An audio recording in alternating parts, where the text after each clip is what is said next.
గంగి గోవు పాలు గరెటడైనను చాలు కడవడైతేనేమి కరము పాలు భక్తి గలుగు కూడు పట్టెడైనను చాలు విశ్వధాభిరామ వినురవేమ.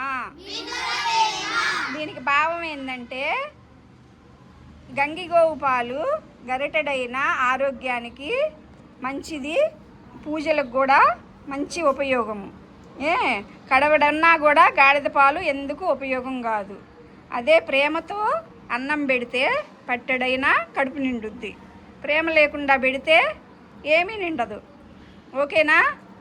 అర్థమైందా? ఇంకో పద్యం చెప్పమంటారా?